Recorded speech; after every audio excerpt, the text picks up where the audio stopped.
It's time now for a look latest on local news. In the news, a couple of board meetings set for this week, one beginning this evening at 6 p.m. Again, a reminder, the county commissioners have moved their meeting time to 6 p.m., not 7. Takes place at courtroom C. Again, several items on the agenda under new business. Consider and approve Title VI plan for transit. Consider and approve legislative bill for election board. Consider and approve resolution to pass local legislation to change their meeting times, and also consider and approve amendment to ordinance for Chapter 6 animals. Again, items with the administrator, items with commissioners. There is an executive session on the agenda tonight, and that meeting is set for this evening at 6 p.m. at the County Commissioners Courtroom C. The Wayne County Board of Education has a work session set for tomorrow morning at 10 a.m. at the Tech Center. On the agenda tomorrow, discussion of information 2022-2023 hiring timeline. Dr. Kelly and the board will discuss the hiring timeline. COVID update, capital outlay project update, also architect and engineer presentation, Board of Education professional development. Dr. Kelly will discuss this with the board. Several board policies on the agenda, also an executive session, discuss personnel. Once again, that work session taking place tomorrow morning at 10 a.m. at the Tech Center. The special election in Wayne County to fill the vacant District 5 County Commissioners race is set for March 15th. Deadline to register to vote in the election is Monday, February 14th. If you've changed your name or your address since you last voted, they ask you please update your file by coming into the registrar's office and filling out a change of address form. You can also go online with your driver's license at www.mvp.sos.ga.gov to register to vote. Update your name or address and view your precinct, polling place, and other information. And they ask you please note the following important change in advanced voting location. The advanced voting location for all elections beginning with a special election will be located at Hall Richardson Recreation Center, 644 North 4th Street in Jesup. Early voting for this special election begins Monday, February 21st, runs through Friday, March the 11th from 8 a.m. to 5 p.m. Advanced voting will also be held on Saturday, February 26th and Saturday, March 5th from 9 to 5 at the Hall Richardson Recreation Center. Again, only Wayne County District 5 voters are eligible to vote in the election.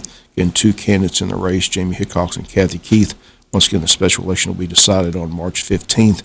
Again, early voting begins on Monday, February 21st. Once again, if you're not registered to vote, you have until Monday, February 14th to do that. We'll be back with more news after this word from our sponsor, other commercial messages, so please stay tuned. GBI agent Stacy Carson said this past week that GBI is still investigating the fatal shooting which occurred several weeks ago at a residence on the Wake Cross Highway, in which a Temple, Georgia resident, 65-year-old Teddy Lamar Carter, was shot and killed. According to the law enforcement reports, it's listed as a domestic dispute which led to the shooting. Reports are that his 42-year-old son shot and killed Carter, but no arrest and no charge have been made at this time. Carson says they're still investigating the incident, and more details should be released later this week. Still no arrest in the shooting in Jesup on South Bamboo Street, as a Alakai Mack was shot in the leg, was transported to Savannah Hospital. Police say that's still under investigation as well. Mack has since been released from the hospital. Perry Morgan of the Jesup Police Department stated on February 2nd at approximately 2 p.m. a search warrant was executed at 83 Barrington Drive in Jesup. Search warrant was a result of an investigation into criminal interference with government property. On February 1st, between the hours of 11 and 12 a.m., a black Chevy four-door pickup truck entered the Jesup Police Department law enforcement only section of the parking lot and intentionally struck an unoccupied marked patrol car. Through the subsequent investigation, the driver of the truck was identified as Joseph Matthew Paget, who was 32 years of age and is a resident of Jesup. Investigators were made aware of the fact that Paget was located at an alarm call at 83 Barrington Drive. Deputies and officers on scene found the front door of the residence wide open and could hear a male shouting from inside the residence. Standoff situation occurred when Paget would not exit the residence at officers' commands. Once a search warrant was obtained, the Wayne County Sheriff's Office executed the search warrant and were able to arrest Paget without incident. Joseph Matthew Paget was arrested and charged with the following charges: criminal interference with government property, which is a felony, criminal trespassing, and hit and run, which are both misdemeanors. And Perry Morgan says he wants to thank the Wayne County Sheriff's Office and Georgia State Patrol for their assistance in the investigation and the arrest. District Attorney Keith Higgins announces that Ethan Vale Bennett, age 20, of Brunswick, Georgia, was convicted of malice murder, felony murder, 2 counts, aggravated assault, possession of a firearm by a first offender, probation, possession of a firearm during commission of a felony, and simple battery following a jury trial which concluded on February 3rd.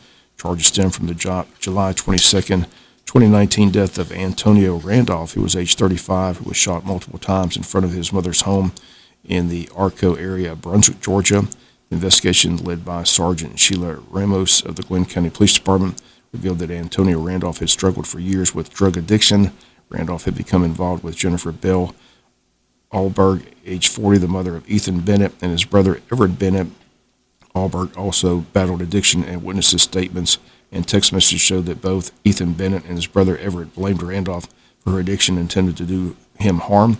The investigation showed that Randolph was shot 4 times from behind and that Ethan Bennett confessed to a witness that he, Everett Bennett, Travis Cates, and another individual confronted and shot Randolph.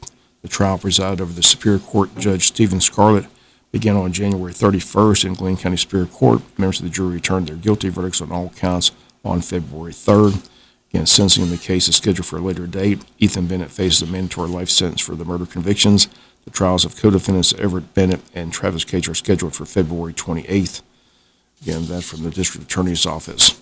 All this week, February 7th through the 11th, is Wayne County Emergency Management Severe Weather Preparedness Week. And they state, now is a great time to participate in the Severe Weather Preparedness Week. This way they can start planning ahead of time for weather emergencies. That from Donnie Ray, Director of the Wayne County Emergency Management Agency. It says the week-long event ensures you and your family will learn what steps need to be taken to ensure your safety. Following days will focus on a different threat and methods of preparation. Today is Family Preparedness National Weather Day. Tuesday is Thunderstorm Safety. Wednesday, Tornado Safety and Prepare-a-thon. Thursday, February 10th, Lightning Safety. Friday, February 11th is Flood Safety. On Wednesday of this week, Tornado Safety is emphasized.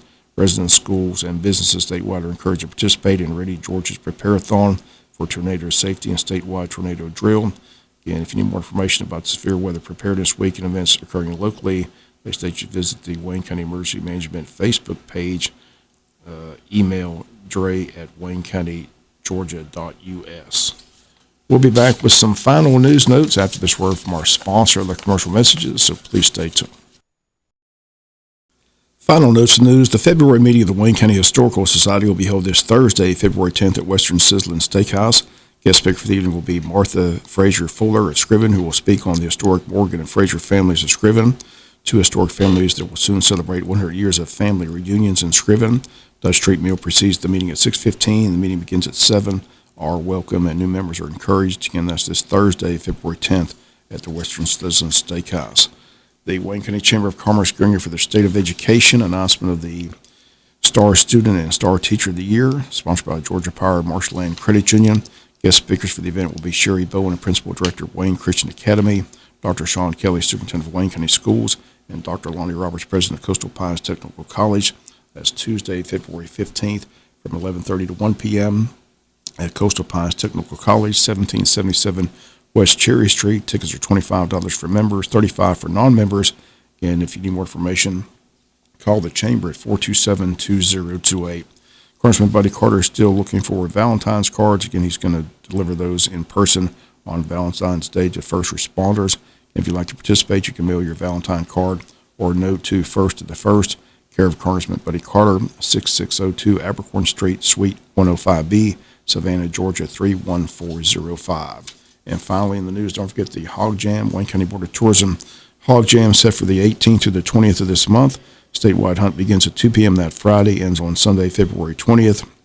If you need more information or details and registration rules, go to the Board of Tourism website, waynetourism.com, and the Wayne County Tourism Board Hog Jam set for February 18th to the 20th with headquarters at the J.C. Fair Building. That's going to do it for latest in local news. Sports coming short in a few minutes. Bob Morgan, have a great day.